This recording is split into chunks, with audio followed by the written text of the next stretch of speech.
যেখানে বিধবা মহিলাকে কেউ বিয়ে করতে চায় না, যেখানে ডিভোর্সি মহিলাকে কেউ বিয়ে করতে চায় না। আবার আরেক সিস্টেম চালু হয়েছে, এখনো পোলা এক বিয়ে করে নাই, ডিভোর্সি মহিলার পিছনে পাগল কেন? সুন্নত আল্লাহ নবী সাল্লাল্লাহু আলাইহি ওয়াসাল্লাম বলছে। তুই চিনোস কেমনে রে? তোর চিনার পদ্ধতি কি?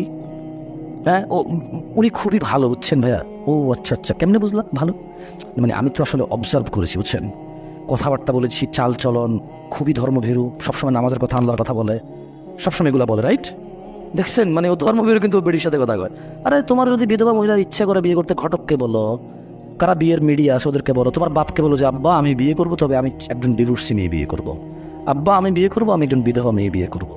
যদি কোনো বোন বিয়ে বসতে চায়, সে বলবে যে আব্বা আমি বিয়ে বসবো, তবে আমি কুমার ছেলের কাছে বসবো না, এমন একজন পুরুষ যার বউ আছে এবং তাদের খুব ভালো সুখের সংসার, যে পুরুষ তার বউয়ের প্রতি নির্যাতন করে না, আপনি এরকম একজন দেখেন। মানে যদি তোমার এত শখই জাগে বিবাহিত বেটার সাথে বিয়ে বসতে, তোমার যদি এত শখই জাগে ডিভোর্সি আর বিধবা মহিলার সাথে